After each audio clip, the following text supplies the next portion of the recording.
Hey, there we go. Hey, there we are. We have liftoff. We're there. Excellent. Sure. Good Buddy! to see you. How you doing? Hey, I'm Jeff Straw. You guys know me. You guys know Steffen. We're two of the three music business... We're two of two now, technically. 2 of 2. It's just you and me. It's music business teachers here at Pyramind.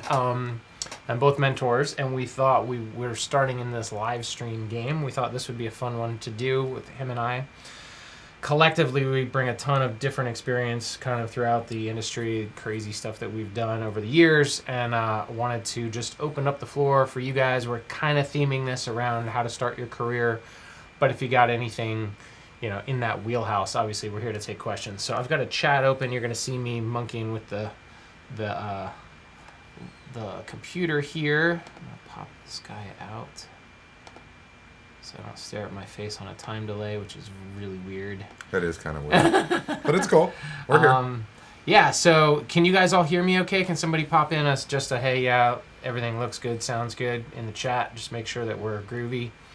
And we were both stuck in the lovely San Francisco traffic parking madness of the day. So we didn't have a whole heck of a lot of time to sit and discuss what we were going to do. Fortunately, we've got some history, so we can kind of fall back on that. True. But, I think just to dig right in, if we're talking about career start points, I think that so many people... Great question. Yes. Yeah, that's a really good question. Who is that? X Sparrow? That's a really good question. Yes, you should. You should learn proper tools of the trade. If this is going to be your future and this is what you want to do, then I would certainly say that getting a formal education, I think Jeff and I could both speak to, I've learned more in teaching at Pyramind, about DAWs, about various equipment that I need to use, tools of the trade. You can be a great business guy. We're great business guys, but if you can't back that up with making great music, I don't know, it doesn't make sense. And the other way around too, you're gonna sharpen your production chops without a doubt, but you're also gonna learn so much more than just the workings of the software. We speak obviously from a somewhat biased perspective. We're both here at Pyramind, but I went to University of Miami, studied music engineering, and didn't get the same level in 4 years, didn't get the same level of education that I feel like we give students here in a year. And a lot of it is around songwriting, arranging, synthesis. The nuts and bolts of synthesis and sound design, and your building blocks so that you can go out. Of course, I was also in engineering recording setting much more than a production setting. Sure. But well, let's answer some of these because now we're hot and heavy. So, Wyatt, you heard in order to jumpstart your career, you need to get in contact with blogs. Is that still relevant? Yes. Any press that you can get is relevant. I don't care whether you have a full release out. I don't care if you're putting a single out. Going out there and soliciting for some sort of content, somebody else other than you saying it's good. So I think that is a need. I don't think you have to spend a ton of money to do it. I think nowadays you can DIY it and send out an MP3 or a press release and get people interested. I will say to that end though that if you are trying to get serious press, most press today won't cover just an MP3. They're going to look for a more in-depth release like an EP or an LP, a full length. There's a great site for you guys that here we can do this real quick. Look at that. So called Submit Hub. Sure, great one. These guys are great for getting blog coverage, and you guys might just want to go and kind of bookmark this. We'll be doing a little bit of this throughout. This is probably going to be pretty slow because we're live streaming from this machine. Well, when it loads, we can come back to that, but it's called Submit Hub, and it's a great way to get early blog looks for yourself. just based off an MP3, and it's not the biggest heavy hitter blogs in the world, but it's a lot of good low and mid tier guys, and it's a great way to get started if you've never gotten press. But it's super important. Yeah, and I would agree. And again, I think those first pieces of press are going to be integral, whether they're good or bad. At least you're getting out there and you're getting other people to hear what you're doing, and that's helping to build engagement. I think one thing that we'll talk both about is posting on your socials and saying, hey, I put up a new track. Great, you put up a new track every week. What's special about that? Oh, well, this time I'm releasing it. Oh, well, that maybe gives a little more emphasis, right? But as soon as you start getting press that validates what you're doing, that becomes a whole nother world. And again, you're trying to create content, not just audio content, but media content that allows you to share via social media. So he's got a follow-up question, and we'll come back to you, Robert. The follow-up question, do you feel like blogs are still the heavy hitters, though, or is there another type of press we need to be aware of? I think for me in the digital space, the other two big ones are YouTube channels and Spotify playlists. Sure. That are all in that same ilk, right? Mm-hmm. They're all going to lift you up. A blog is going to give you a review, so you're going to get quotes that you can pull out, which is really handy for your press kit and your one sheet. But as far as the visibility goes, I think that YouTube playlists, our YouTube channel, promo channels, and Spotify playlists are equally as important in that space. So let's go back up to Robert. How to find jobs in the music industry besides being a DJ producer? Good question. Yeah, we could fill this entire conversation with this one answer, because the reality is, if you're a trained DJ and producer, and Jeff and I both can speak from that experience because we both are DJs and producers, the reality is our goal is always making content, making something new, whether that be for a client. So in the case of Jeff or myself, we've done music for games, for TV, film. The reality is your skill set is going to work no matter where you apply it, in terms of, I need somebody to go and edit vocals for this project. Hey, you know what? That doesn't sound like a fun, glamorous job, but it sounds like a paying job. And so to your answer, how do you find a job? I would tell you LinkedIn. I think LinkedIn is a good resource for you. Build a network on LinkedIn so that and we use this term, targets, right? You're going to target people. You don't want to just go widely.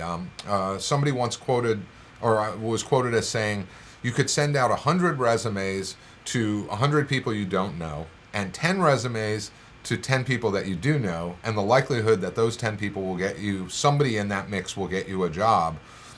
It's about engaging your own network and seeing what's out there. The other piece around that is, you got to remember, and this is very much my story, is that I've always had a job in the music business, but I very rarely made music in my job. So I worked at a distribution company as a licensing guy, worked in YouTube monetization, worked as a music supervisor, worked in marketing now.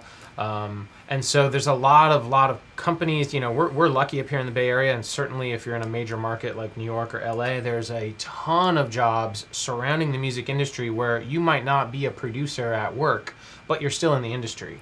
The beautiful thing about that is you're making contacts all day at work that can further your artist/production career that you're also running in parallel. Yeah. Right? So getting a job at Pandora, for instance, you Sure. might not be making beats, but you're maybe critically listening and tagging music, or working at iTunes, or working at Google, or, there's a million production companies down in LA where you may or may not have the dream gig, but it's a foot in the door. And I'm a big proponent of say yes if you can. Mm-hmm. To any opportunity, especially if it's a short-term gig, but even a long-term gig, if you feel like it's going to make sense and help get you going, then the network growth potential of just being surrounded by people that are doing this thing all the time is well worth it.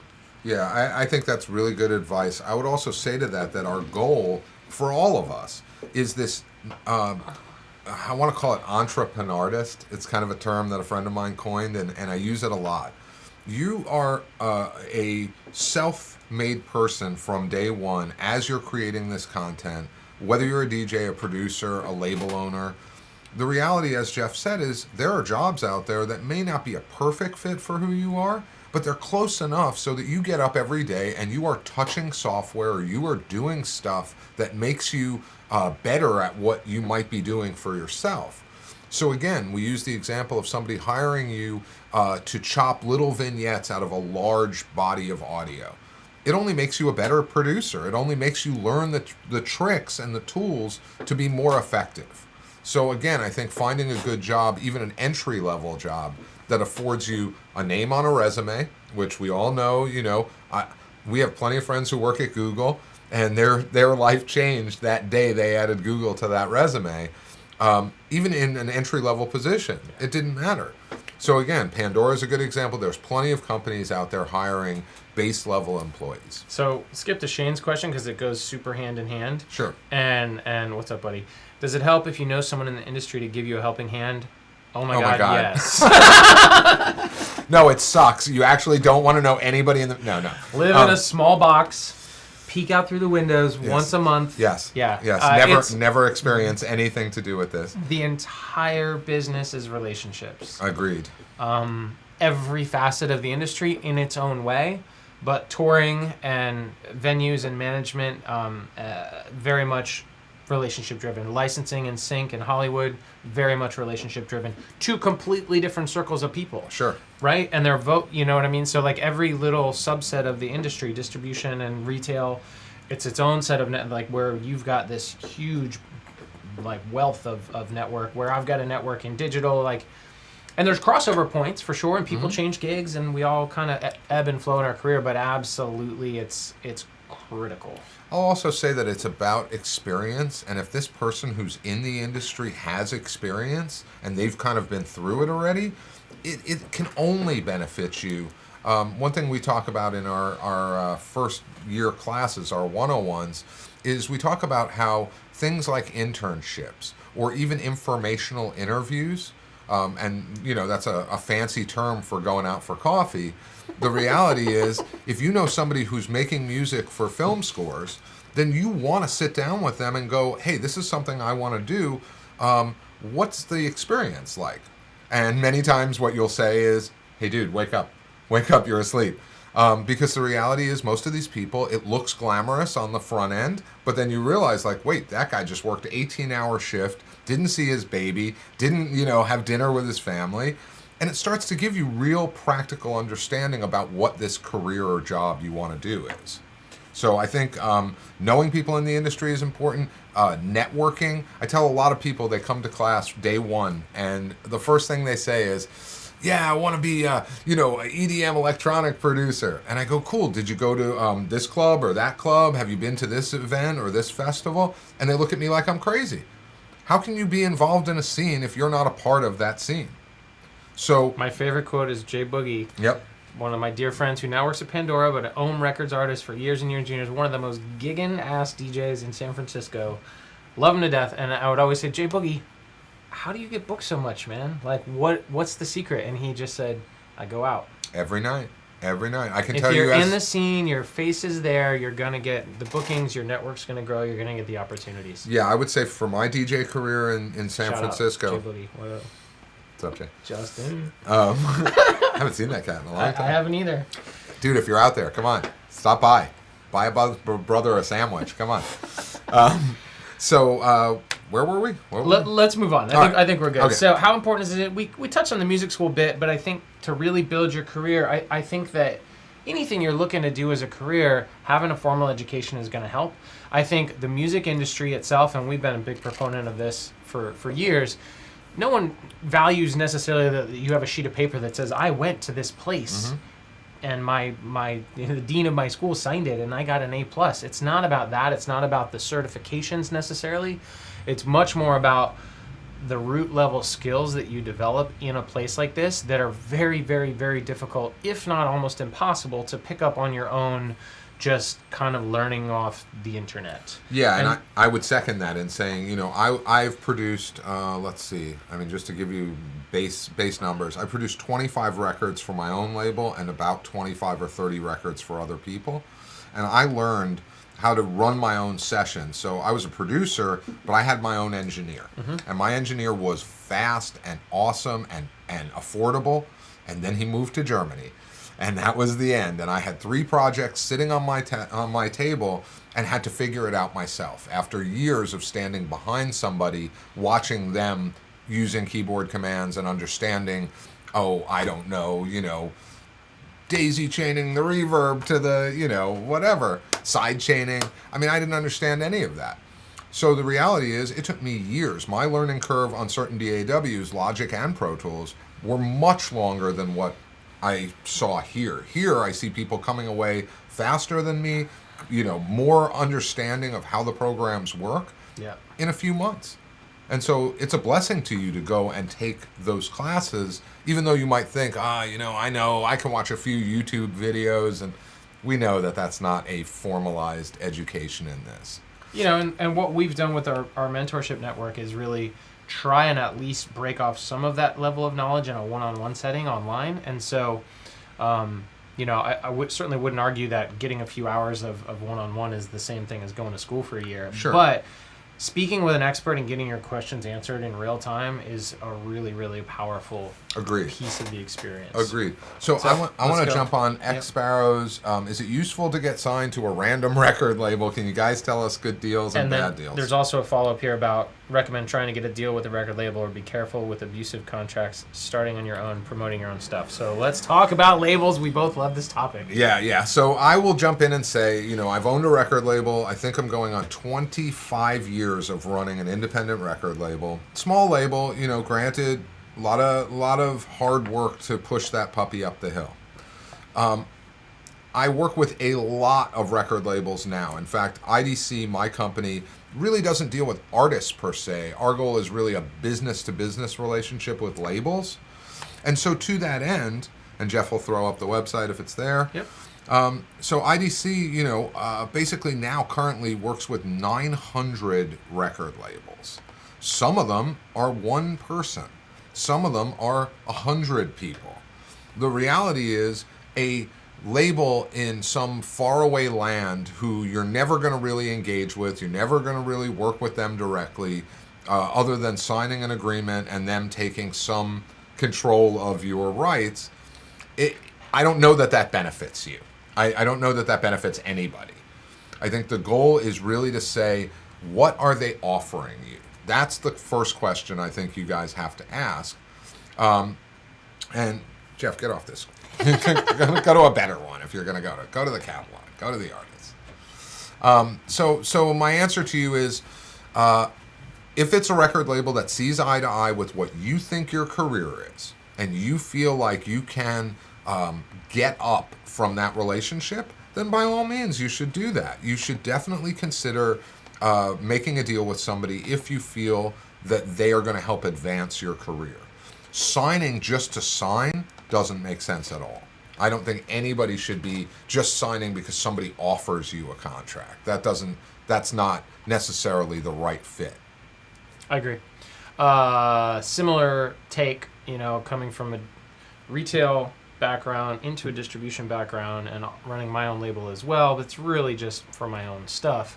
I've worked with a couple artists. So I'm a big proponent of do-it-yourself to a point. Yep. I also see that there's limitations on what you can do, and if you're going to try and run a business, run a label, be an artist, do all your promotion, all your social media, it's a lot. It's a lot to manage. The nice thing is you have full control. You keep 100% of all your rights. If you are lucky enough to get a licensing deal down the road, you're not splitting it with a label, things like that. The other piece, though, is that your reach is somewhat limited, whereas if you're signing to a label, you've got their built-in social reach, their built-in network of opportunities. However, and I think that a lot of times what you see today is that a track will get signed to a label. Mm-hmm. You're not looking at these big, onerous, multi-record, major label style contracts, especially in the electronic space. But I think across the board, you're seeing small, bite-sized contracts. So someone signing a track from you, an EP from you, a remix from you, maybe a full length if mm-hmm. you're lucky.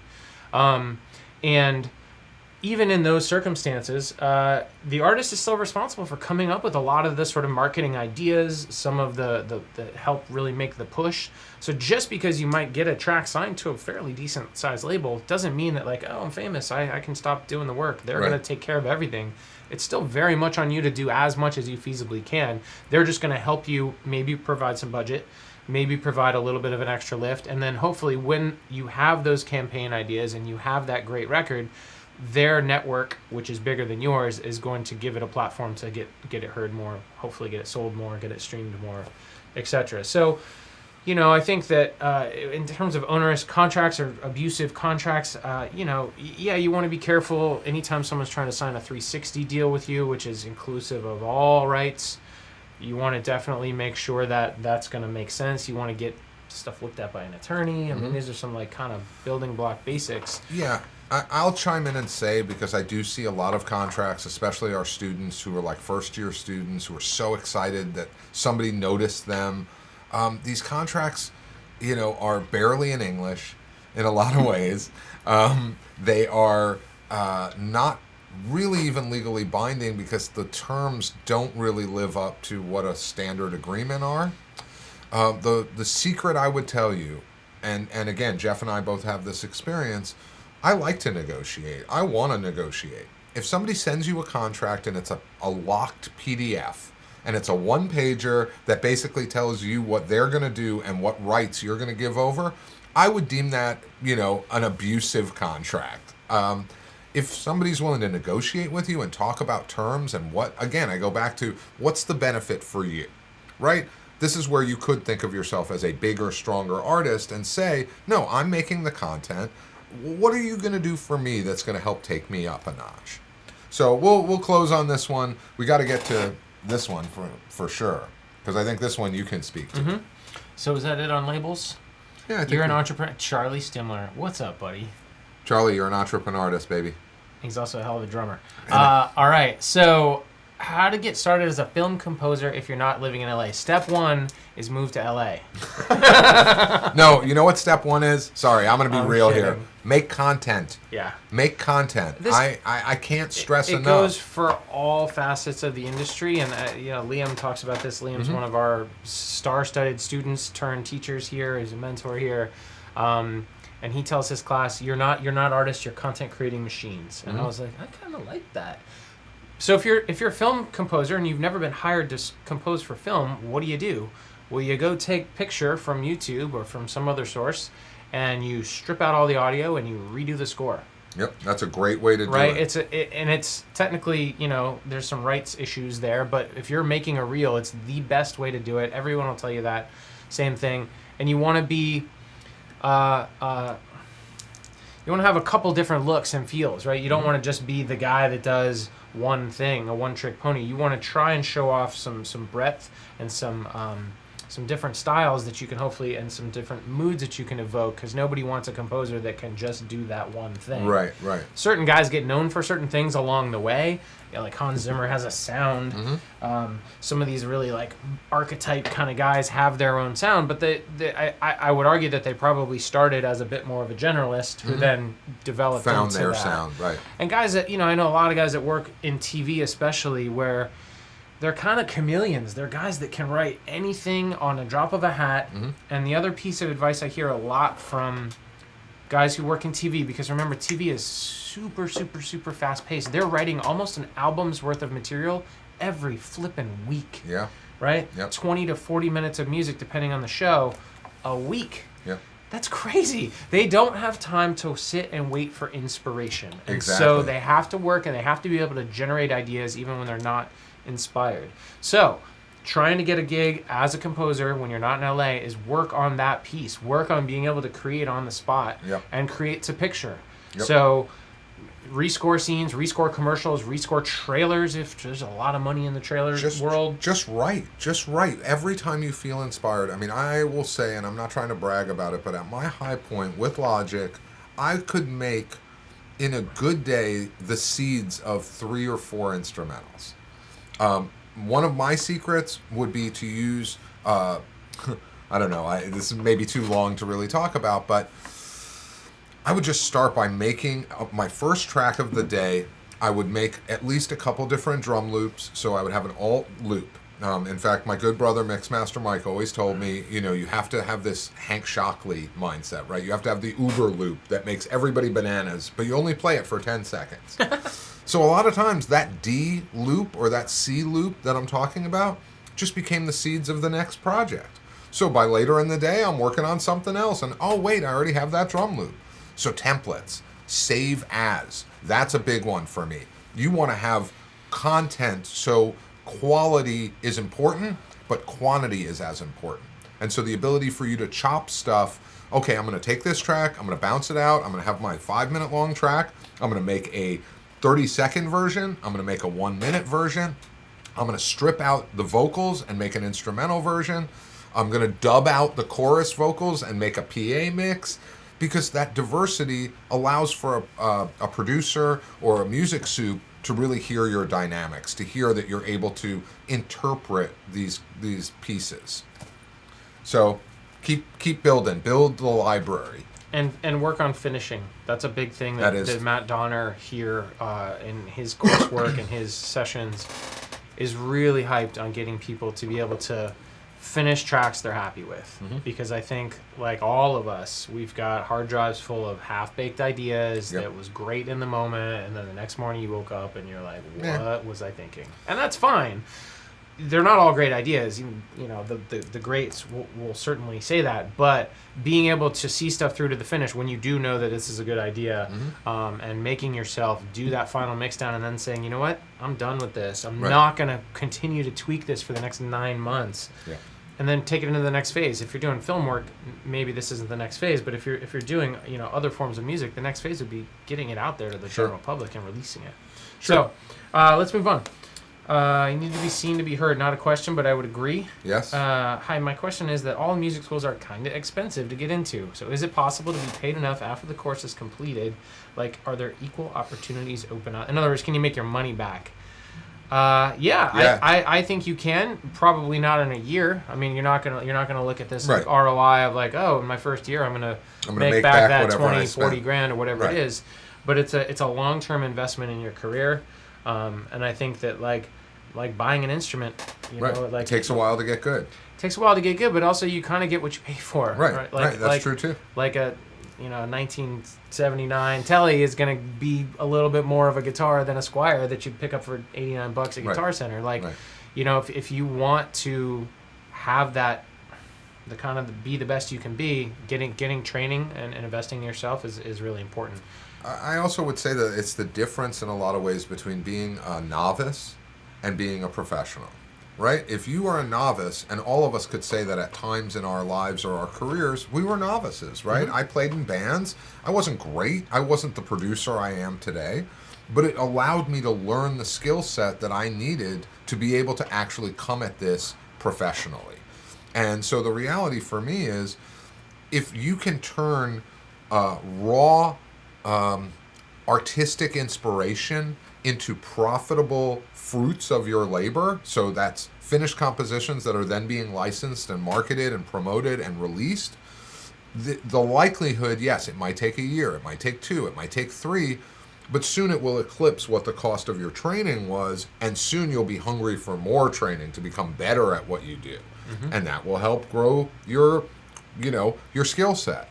Little by little, you get into this mindset that, I mean, we're learning all the time. He and I would say, you know, we're on the front lines of this every day, and yet I would say every day somebody says, hey, did you know? And I go, oh my God. Have you heard this site or this app or whatever? This plugin? Or, Exactly. So the answer is they're expensive. It is a high bar. It may be one of the few high bars in the industry right now is to spend the money to have a proper education. But when you come away with it, you are rocking against your competition. And yes, you might still be certified the same. You might still have Pro Tools cert or Logic cert, but it's what you do with that at that point, you know? Yeah, that's the next question from Robert is about, without credentials and certification, how do you validate your skills as the producer? It's good music, man. I also will say I have, in my MBiz 101 class, I use an analogy, and I'll say this as clearly as I can. The music industry is the Wild West. You as an individual start out, and it's a twofold analogy. You start out as yourself on this little plot of land. You go out, think about California in the 1820s. What was here? Trees, some views, whatever. You are going to go plant in this spot. Unfortunately, this spot has hella sunshine, but no water. Your bro down the street who built his little teepee lean-to, he has tons of water but no sun. What you'll find in this analogy is the more you connect and the more you work, you build community. Your little plot of land becomes a small town. The town becomes a city. So that's my first Wild West analogy. Don't need credentials for that one. Just need to land. Second one. Any of you out there who've ever seen a Western, see that scene where that gunslinger walks into that bar. Nobody messes with that gunslinger. Why? Because of the notches on his belt. Because in this industry, you're only as good as the last thing you did. You're only as good as what people can look and say, oh, you did that track? Oh, you got that many streams? Oh, you got this plan? So the reality is, I don't have credentials. I'm not Pro Tools certified, nor am I Logic certified. But I've already said to you guys, I've made 50 records. Does it make me any more or less credible? All you have to do is hit play. Like Jeff said, that's what it comes back to. Can I execute, whether I'm trained or not trained? The reality is, after many, many years of doing it, yeah, I don't have credentials, nor do I need them. People come to me to make records because they like my sound. Awesome. Let's move on. Yep. Because I agree. Would it be a good approach to ask for an internship in a recording studio? Yeah. Yeah. Yeah, it's much like anything else. Man, I went to Miami, got my degree, came out here and was an intern with a 4-year degree in recording and music engineering, and with an ego the size of a 22-year-old kid coming off the bus, was not the best experience per se. No, I'm good. However, I did learn a lot, even in the short time I was there. Mm-hmm. The other thing it opened my eyes to that I didn't figure out in 4 years of college was that I didn't want to be an engineer. Right. Right? And so had I done the internship process beforehand, I would have saved myself a lot of, look, I don't regret anything I've really done through my career, but it would have probably steered me more into a music business education instead of an engineering education. Sure. Which would have given me a leg up on some of the stuff I've learned subsequently. But what are you going to do in an internship? You're going to get very little experience in the room with the gear. You're going to answer phones. You're going to get food. You're going to kind of be a grunt for a while, until such time as they realize they can trust you and they realize that you're eager and you're still showing up even though you had to wash the dishes last night. Mm-hmm. At which time you are going to get some opportunities, and you're going to get to meet artists that are coming through. Again, you're building a network. The owners of the studio will give you a good recommendation, like if you do a good job. So, again, if you have the time and you're not taking time away from school, time away from a paying job, right, and you have the luxury of, I can spend 4 hours a day at this place and not get paid in order to grow my experience, in order to grow my network, then yes. I don't say it's like a be-all, end-all route to success by any stretch. No. But if you can do it and you can swing it, it's a good look. Yeah, I would definitely say that today's music business MBA is I'm going to be an intern for your company. And as Jeff said, what will you end up doing? Getting coffee, hey, go into the studio and just move that mic 2 inches. Mm-hmm. No, 2 inches back. Nope, right. 2 inches forward. You don't care because you're seeping all of this information in. And here's my favorite part. You have no liability.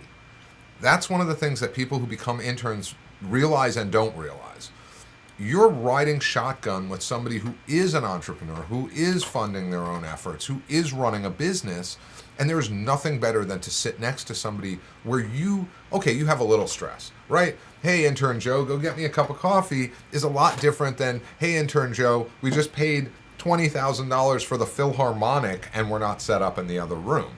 So your responsibility is different as an intern, but yet you get to feel what that entrepreneur is feeling. Right. And so I think that has some huge value. And again, it goes to that line item on your resume.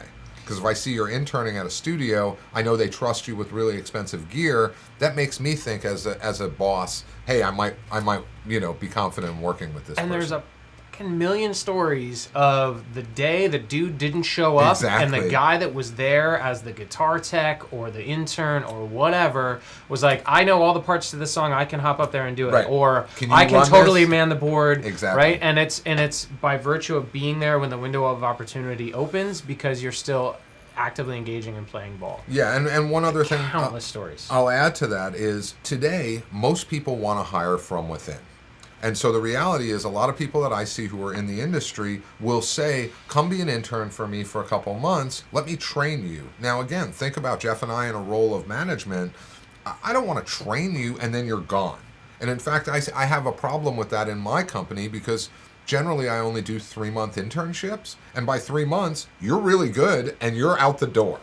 Starting to get really right, good. You're just starting to, I can actually count on you and your vibes. Companies know this now. And so what they're doing is saying, look, we're going to hire from within. Okay, we might take 3 interns and only one's going to get a job. But the reality is that one person is you, and you now have a job. You now can say, hey, I put in my time here. I did it for free or next to free. One thing I do want to warn to all of you, and Jeff and I both would agree with this, interns don't do client work. That's something I don't really support as a, I'm a labor guy, I'm a hardworking guy. I don't try to pawn off my client work on my interns. I want my interns to touch everything. I want them to learn accounting. I want them to learn packing boxes, whatever it is. But when it comes to writing a press release or fleshing out a bio or making some judgment on people's social media pages, that's my job. Right. Your job is to help facilitate what I'm doing, but not to do my job for me. So if a boss is asking you, hey man, so you go in there and you're going to run the board and you're going to do all this, that's a great honor once. That is a unlawful internship after that. Right. You're moving into like where you should be getting paid. Right. What you're saying. Right. Yeah. And I am saying that you sometimes, from an entrepreneur standpoint, don't think about that, right? As an entrepreneur, I might say, oh, well, Joe just keeps coming to work, so I'll just keep giving him work. Well, the reality is sometimes Joe needs to get paid. Love that. I'm just looking to see. Okay, cool. We still got a good chunk of people here. Yeah, we're so, good. what if I like experimental electronic music? So how do I find people from this field? I got one. SoundCloud. Most people who use SoundCloud as a platform. I believe. I thought you were going to say something new I didn't know. Sound of what? Sound of music? SoundCloud. It's the Italian version of SoundCloud. SoundCloud. SoundCloud. You didn't get the joke there. Yeah. Okay. So SoundCloud. Why? Because SoundCloud lets you use it as a community driver. Right. And I think most people don't do this. And Jeff and I have a really good friend, Jerome Forney, who's the head of digital marketing for my company. And he has proved, him and his good friend Andrew Robato, that you can be no one and you can use SoundCloud to build and constantly, I think their technique, which I don't want to give away too much of, is remixes, right? So they make weirdo Moombahton remixes of really famous artists. They're not trying to monetize them at all. They're literally just doing it to get the attention of those people's fans. Mm-hmm. So weirder you are, find some other weird EDM electronic artists, experimental, artists who are like-minded and use platforms like SoundCloud to create community. That's what I would say. Yep, I would agree with that. Trying to think if there's another like good hub for that sort of thing. I mean, finding record labels that are, you go on to like a Beatport or a site like that and finding labels that are putting out music that you like, that are in that, experimental is like a really ridiculously large sort of category, right? Because there's that could mean a million different things. So I'm not sure exactly kind of the sound you mean, but finding stuff that you'll find that labels tend to do a string of releases that you'll probably get behind. Right. That gives you then 6, 10, 8, 12 different artists that you can go hunt, right? Go find their SoundClouds and start to engage with them. Go find them on social media. Another thing too is if there's an artist that you like, and I'm a big proponent of this, hit them on Twitter, man. Mm-hmm.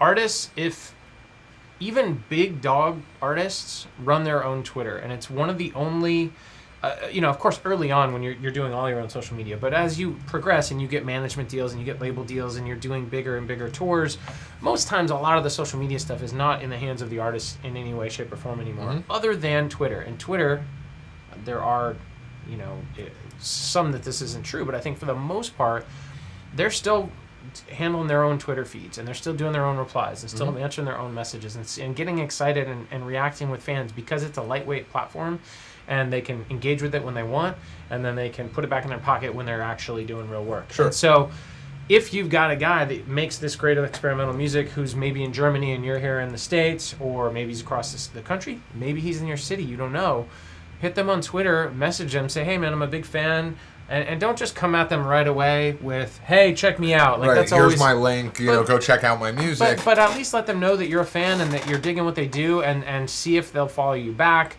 See if there's a way to sort of organically get into a conversation about their music. Make it about them, and then see what happens. One thing that Robert mentions, which I think is cool too, is platforms like Reddit, anything that you can go out and kind of search what the next thing is. So you know for yourself what you'd consider to be experimental electronic.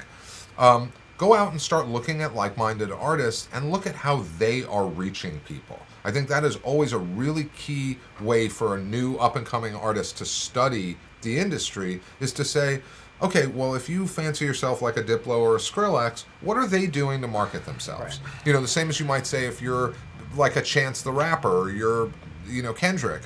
The reality is you can study what these people are doing, not completely cover what they're doing, but get some best practices that you can walk through. Yeah, know what those, like I call them the tentpole artists, like the Skrillexes, Diplos of the world, the mega guys that are always on tour, that are playing massive shows. And then look at the guys that are like touring the small clubs that are in that same sound. And what are the parallels that they're both doing, and what can you draw from that? And absolutely, like Steffen said, like you're not going to go steal all their ideas. You don't have the budget to copy everything Skrillex does anyways, even if you wanted to. But there's going to be things that you learn and techniques that you pick up around things that work for dubstep that might not work for lounge music, or that might not work for rock and roll. So... All right, so we only have, I think we're 13 more minutes on this, or 15 more minutes. Copyright walkthrough might be a little tough. I want to answer this from Wyatt, because you got an opinion on this, but do you have to be in a major market to have a thriving career? I'm gonna say no, but it's not a bad idea to be at least somewhat close so that you can get in and out of those markets. But I do think that secondary and tertiary markets represent really nice opportunities because they're not so flippin' saturated with artists. Yeah. Here in San Francisco, it's a good example. Like every night of the week, there's a major artist touring in every single genre that's coming to town. And so as a local artist, you're competing with, the big dogs every single night of the week. Maybe not Mondays, but a lot of times Tuesdays through Sunday, like you're competing with somebody who's... And granted, your show's $5 and their show's $50, but if there's a fan that's into that sound, who are they going to go see? And so it's difficult in that competition. Also, you're not the only small artist in that town. There's millions of you guys also competing for those $5 shows. True. So the sort of competition aspect makes it tough. And when you're in a smaller town, you can be the one metal band, or you can be the one DJ that's kind of in a sound that is getting people excited. And maybe when somebody comes through town, you can open for that one big show because you're the go-to guy for your smaller town. So you're also not going to get the sort of network and opportunities in front of you in a small town as you will come into a major market. So it's this big trade-off of, am I willing to drive 3 hours for a gig to play in the sticks, but live in a major market so that I get all these opportunities and all this networking? That's the best of both worlds, but then there's also the whole cost of living thing. So right. I don't know. I mean, I would agree with Jeff. It's funny because both of us have that same exact mindset. As a touring artist, going to these secondary, and he used the term tertiary markets, which is fancy for tertiary markets. Those are really important to growing your career because you're a metal band and you are living in Northern California. Well, clearly in Central California, for example, Bakersfield, Modesto, there's a hunger for this type of music. So the reality is going and fighting it out in LA, New York, and Nashville, 3 primary music markets, that's a real challenge. Finding some home in some of those markets, in other words, I got a friend, I could sleep on his couch, I can go stay in New York for a few days, play a couple shows. Right. That's a great concept because you don't have to compete with the cost of living issue, but yet you have a go-to in these primaries. He agrees. He moved to Southern Utah. Good job, buddy. Southern Utah, buddy. All right, come visit us here. That's where Church Williams was. All right, so give a simple example of copyright walkthrough. I'll do it really quick. Okay, it's all you. Your copyright is like the title of your ownership of the music. It has zero financial implication other than if you're infringed upon, or, and please don't take this as support of this, if you were to sell the ownership. That is kind of the base level of what copyright is. Copyright in itself, your music is copywritten the minute you hit stop on a DAW, the minute you write out a lead sheet. So let's not confuse acquiring a copyright with registering a copyright. The registration of a copyright is very easy. You go to copyright.gov. You can easily fill out the basic forms. You start a profile. Jeff and I remember when you used to have to fill it out by hand and then fax it and hope or mail it in. And you still have to mail it in, you know, but again, there are many ways to kind of approach copywriting. I find for myself that when the day I realized, wait, these equal money in terms of publishing, and that I was getting radio play and I was getting people exposing this music, oh man, I copywrote everything. I made sure that I retained that equity. On a quick aside, I was infringed on, I won't go too in depth, but by a company called Viacom. Some of you may know. Big engine out there, little guy. Let's see, 26 of my compositions. And I wasn't the only one. There were 800 composers. We entered into a class action lawsuit, and the number one responsibility as the composer was to provide or prove that I had copywritten my materials. I could have never sued. I was involved in a class action. I got paid off very nicely, even though still don't know whether it would have equated to what they actually infringed on. But I never would have been able to engage in that conversation without protecting my works. Moving on. Well done. I like this one. Drummer. Oh, drummer. Let's do Drummer's fallen into production role for a trip hop project. Love it. Finding writing melodies to be the hardest part. Any recommendations for processes/resources? Pianos work better than drums. Yeah. God, I'm such a smart ass. Sorry. No. It just takes practice, man. It takes practice. It takes humming into a phone. Right. Like having your little audio recorder with you all the time, so if something strikes you, you can kind of hum it out, because sometimes it'll happen when you're not in front of a workstation. That's a really good tip that I hear even mega stars like, you know, whoever, use that. The other thing is studying. Matt Donner does a great series here called the Breakdown series, where he'll take classic or new tracks, a lot of them in the EDM space, and analyze why the chord changes resonate so well, why the melodies work so well. Just look them up on our YouTube channel. You guys have probably seen some of them. Studying existing music to see why it gives you that feeling, why you like it so much, and then analyzing, like learning it on the piano to see like, oh, what is it doing over this chord that makes that so yummy to me? Then you've got that's a trick up your sleeve. You're not going to go rip that guy's melody off, but learning to play melodies of other people's music, studying other people's melodies, and over the chord changes specifically, you're going to have a lot more repertoire to draw from as you get into writing your own stuff. Yeah, I think that's a really good a good tip. I would also say for me as a composer, getting away from the screen has a lot to do, because again, when I'm sitting in front of the screen, I'm grinding, I'm focused, he's playing, you know, that's the goal. When I'm away from it, all of a sudden my creativity opens up more, and it might be a car driving by. I remember I composed a track, I had a 4-hour layover in Heathrow, and I just sat down and I said, I'm gonna just write a track. And I literally took inspiration, not samples mind you, inspiration from every sound. The trolley wheels going by, the bells chiming in the background, and I ended up writing a cool hip-hop track that was fully influenced by the airport. That's cool. So, you know, again, I think those ideas are things to think about. Another one that I'll use, Mixmaster Mike always used to say in interviews, you want to be a great hip-hop producer? There's one job. Don't listen to hip-hop. Listen to everything else. So I would tell you immerse, especially if you are really finding yourself in this trip-hop project, go to the clubs. Go listen to what people are playing. Go listen to the sounds they're using. And all of a sudden you'll come away going, oh wait, I gotta go. I gotta go home. I gotta start writing. So I think that's a simple answer. Yep. All right, what do we got? What program do you suggest? Macintosh. Yes. That's my simple answer to that. Yeah, I mean, that's not program, that's platform. But and then within Mac, man, there's a million, right? We don't have time to get into that. No, but we'll just say Logic and Pro Tools are pretty happening. And Ableton is everybody's favorite. Everybody's favorite. But I don't even care. I mean, I've heard good stuff. I use Reason. That's not popular. I use Recycle. That's not popular either. Yep. Any advice for growing a YouTube channel as an artist? How to engage your audience? Yes. More content. So, a couple things for you. I got a bunch. Consistency, right? So, have a schedule and stick to it. If you can do a crazy video every single day, that's great, but you're going to burn out. Right. Weekly is probably better if you're really aggressive and you've got a ton of time on your hands. 2 a week is the most I would suggest. Mm-hmm. Now, be consistent and don't sacrifice quality for consistency. So, figure out a way that, maybe you're going to write a brand new song every week. I don't know. Probably easier to do an original and then a cover and then an original and then a cover.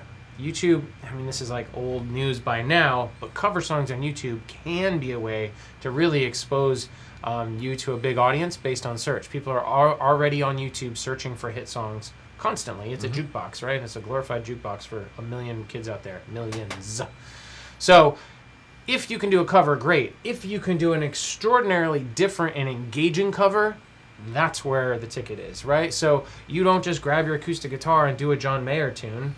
Like, who cares? Like, right. John Mayer does that better than you. There's no fucking point, right? If you can grab an acoustic guitar and do a Nine Inch Nails tune, a la our friend Johnny Cash, right, then you're onto something, right? Yeah. If you can take a different, like do an electronic version of a, you know what I'm saying? So be creative, but you can certainly, the nice thing is with YouTube, you don't have to worry about licensing, you don't have to go and do paperwork. In other words, you're not necessarily monetizing. What's going to happen is if it even gets picked up, depending on how crazy your cover is, if the master or publishing gets picked up, the ad revenue is going to go to them anyways, and so you're kind of in the clear.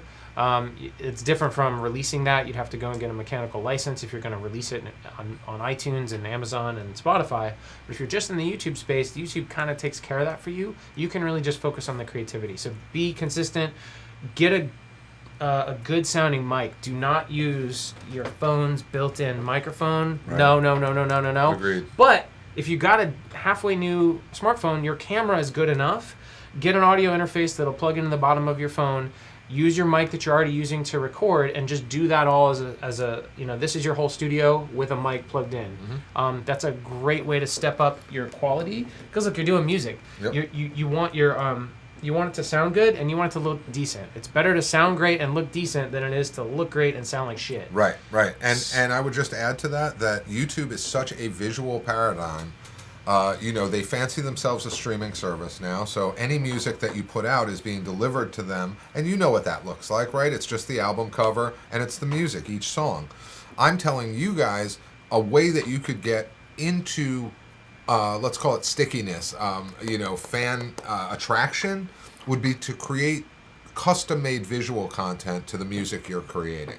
And it's never been easier, because something like PowerPoint will allow you to bounce out an MPEG that is a combination of your song as the score, coupled with some cool visuals. And again, you don't want to steal somebody's copywritten material, but taking images that you shot on your surf trip to Mexico and putting your surf song underneath it creates now a new dynamic, a new visual concept that will make you sticky, that people will go, wow, these images are really cool and that song's really, iTunes link, schnoink, Spotify, right. Thank you.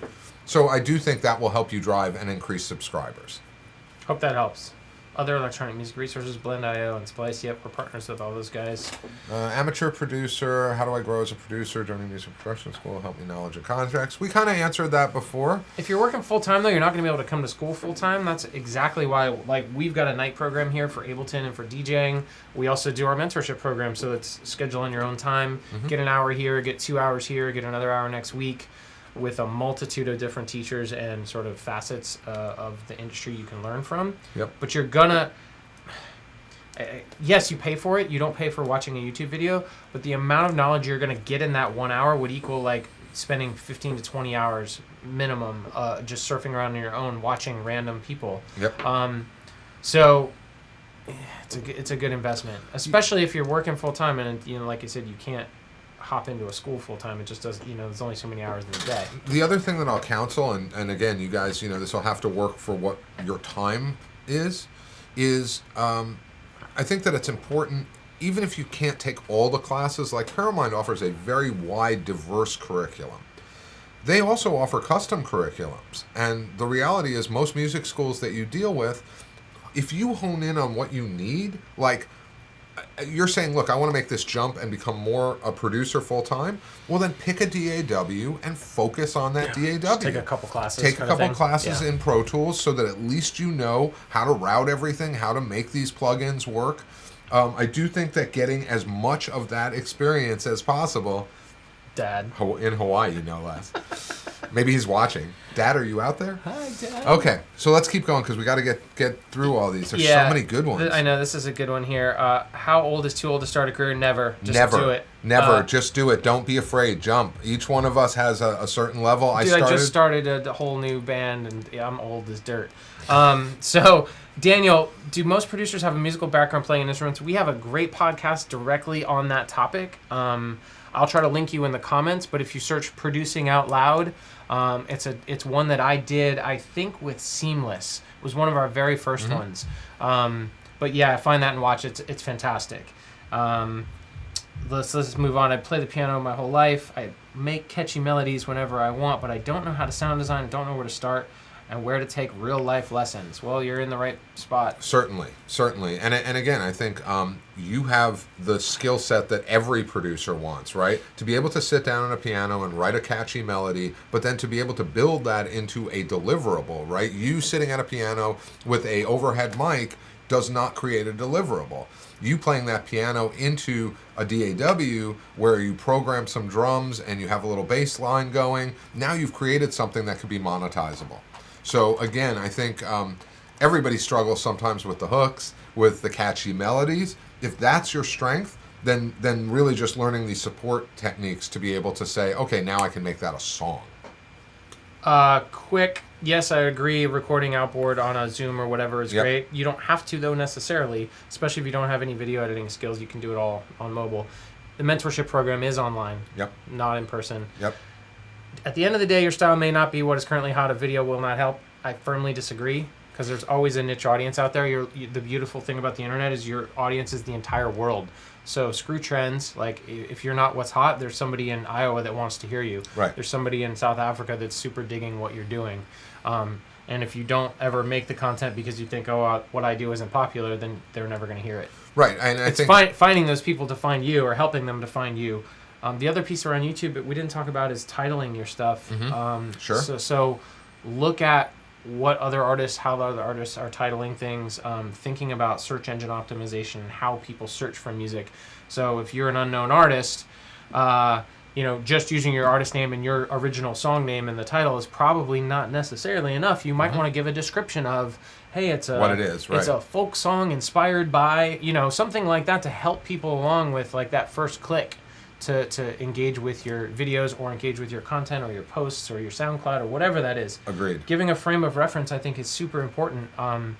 We see it in press releases all the time and one sheets all the time where an artist says, it's the super common trick, but we'll talk about it for a second. It's like, I sound like if Miles Davis and James Brown had a bastard love child and right. like I was the... That just gave your SEO Miles Davis and James Brown. And James Brown, right? And those are probably way too big artists. I like to try to tell people, like, give somebody that people know, but isn't like the Prince or the megastars of the world, but somebody that's like got a really well-known brand that's very much in your style. And then maybe somebody that's like either a little bit less known or somebody that's really well known.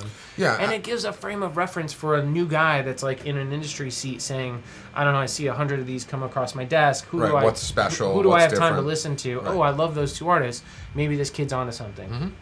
Yeah, I would agree with that. I would also say that, and again, people ask all the time, do I need to get somebody to feature on my records? Daniel, that's great to hear, by the way. Good stuff, man. The goal with any of these things is visibility raising, right? So the goal for me would be if you're an upstart artist, but yet like, hey, this is my sound and this is who I sound like. And I find that a lot of people don't even think about the collaboration piece. They just say, this is who I am, this is what I'm doing. Yeah. Yeah. And I think we should answer that, Robert. That's actually a really good question. How do you collaborate with another producer if you don't like their workflow or the track in general without destroying the vibe? It really depends on who you are, because this is a business, and I hate to sound really base. You are in a business that has to concede all the time. Every deal you make is a concession, so you have to decide what your level is. No one, I don't care how big you are, sits there and says, I am on the mountain and I will do this exactly how I please, and no one will tell me any different. That's crap. That doesn't work. What works in this industry is people collaborating with each other. And again, if you don't like the vibe or the workflow, will that ever get better? Will you change them? Will you change? I don't know. That's a rock and a hard place conversation. Maybe dropping what your expectation is slightly, but without compromising who you are as an artist or as a producer, but realizing that this entire business, as we started with, it's relationships, but that means that you can't hold grudges and you can't be weird with people, because it does defeat the energy of coming into the room and working together. Yeah, two thoughts on that is, one is you're also just not going to be able to make music with every human being out there. Right. And some people really are just not meant to work together, and that's okay.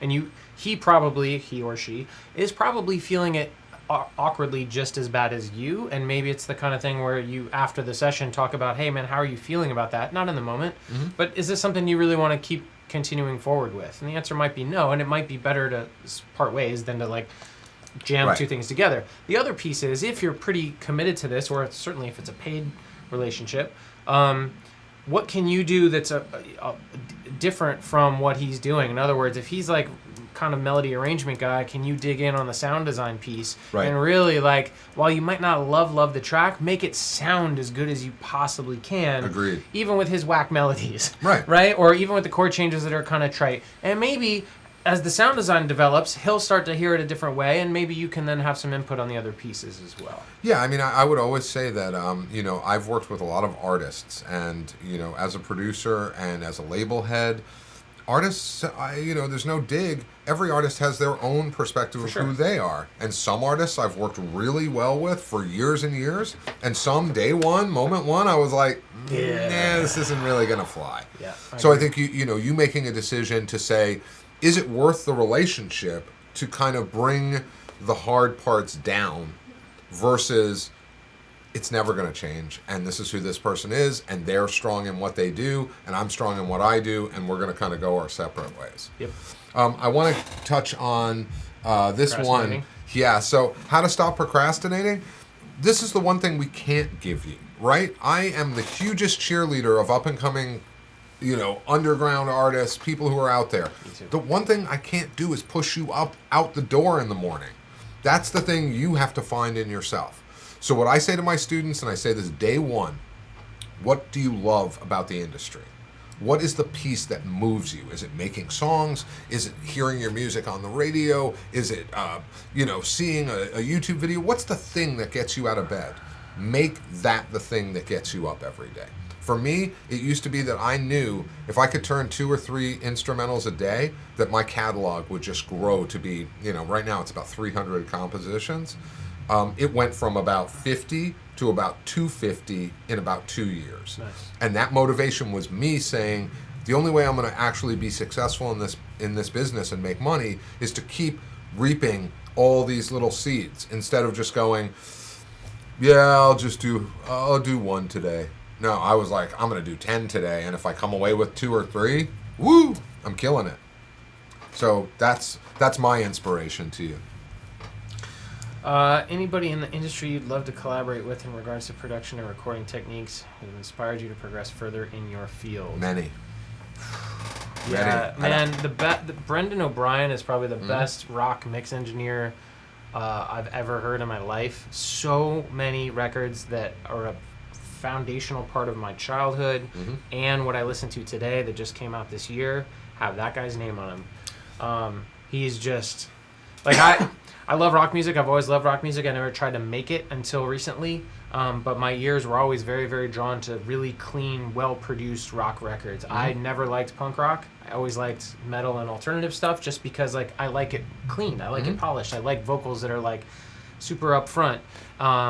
So like Soundgarden records, Chili Pepper records, like that era of stuff. Not, you know, as much as I love Steve Albini and that first Nirvana record, I liked Nevermind more because it was super produced and it was super clean and it was like drums were in your face. Like that's the sound I like when I listen to rock music. As far as like electronic stuff goes, man, God, there's so many. One of my big ones is a guy that I've known for a long time. I've never worked in the studio with him, but I'm a big fan of his, is DJ Icy from Florida, who is like the king of the Florida breaks, and I'm a breakbeat DJ by trade. It was sort of how I got my start. Met him and hung out with him a bunch of times. We're kind of pals, but certainly never worked professionally with him. He's a guy with his own sound and his own thing who's been running an independent, successful couple record labels for decades. Will never kind of bow down to the man and sell out. He's like the uber independent guy, and he's got a really, really healthy following for a very niche sound that has never like blown up into this EDM mainstream thing. And he's just, I don't know, rock solid guy. How about you? I mean, I would say my list is too long. I know, it's really tough to come up with. You know, when I was a kid, I was into rock, you know, probably more than anything else. You know, so listening to those early, I don't know, Sabbath, you know, Zeppelin, you know, these records that were, you know, timeless then, right? Jeff and I are old, so we definitely have this framework. As I started to grow up and find my own sounds, Jane's Addiction, you know, really simple, easy to get your head around. This production is not like anything else you've ever heard. I would say seeing Yes for the first time and being like, how are they doing this live?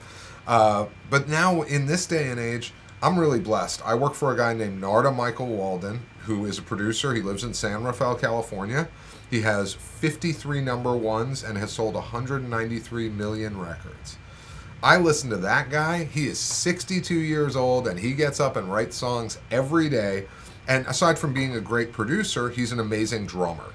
And so I watch his motivation. And as a programmer, as somebody who's into hip-hop and reggae, man, I listen to that cat. All I want to do is hit mute on all the other instruments, sample his drums, and go make another song. So I would say he's a big inspiration on the production side. And Trent Reznor, because I know that Shane asked that question, and we're both Nine Inch Nails fans. Uber. Let's see. Looks like we're kind of. Is it important to focus on a certain genre, promote yourself as an artist? I begin to write songs. They don't always match one. Might be funky, might be electronic. All right, so I think that this is a branding question as much as of anything, and I think that you want to have a ballpark you play in. I don't think you want to have every single track be cookie cutters, but the artists that you see that ultimately become successful there's always outliers, tend to have a sound that you can identify with throughout at least a portion of their career. They might make a left and then change and get edgier or get softer, but like there's a good 4 or 5 year run where they're making stuff that's kind of in this ballpark and people really start to like it. Thievery Corporation, great example. DJ Shadow. Tycho, great example. Shadow, love Shadow. And Shadow's one that did take a left, right? Started going very much more into hip hop and more into like the sort of East Bay sound from his super sample heavy stoner lush. But it was that sound that defines him, right? That's the thing that people find him for. Perfection album that he made, right? You love that record. I love that record too.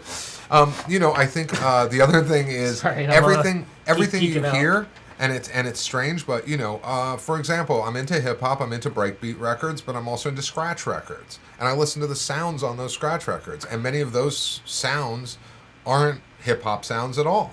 They're jazz sounds, they're rock sounds, they're reggae sounds. They have nothing to do with the type of music that I might be sculpting.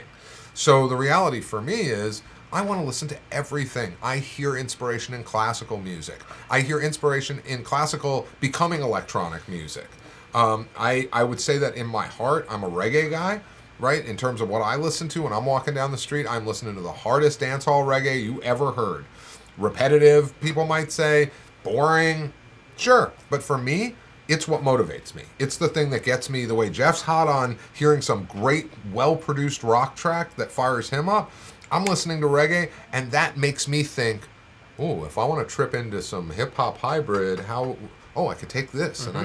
And the one thing that I'll close on in terms of this conversation, if I took all of you and I gave you all the same ingredients, I said, here is potatoes, carrots, you know, whatever, Beet soup. The reality is you're all going to make a different dish. Right. I'm going to give you the same ingredients, but you're going to make a different dish. And so it is in your experience that helps you to formulate the recipe, right? Again, we all have the same chords, 1, 4, 5 progression. Only 12 notes, right? There's only 12 notes. You've got to be able to take those things and make something engaging, evoking. You know, Influx actually answered Red's 13. I don't know if that's actually a whatever. Okay. Mr. Red, about being original. And I think that's you hit a really good point, which is authenticity. And I think that for any artist, being authentic, not only in the music you make, but in all the content you make, whether that's social media posts, whether it's photos, whether it's whatever, if it's part of you authentically and you can stand behind it, then it's good stuff. Agreed. Right? So if you wake up one morning and... I'm going to sample a carrot. That's funny. I want to hear that track, bro. All right. I want to hear that carrot sample. Let's move on from that, though. Okay. How long should one expect to take to go from zero to making a song that sounds comparable to others? Appreciate your feedback. Thanks.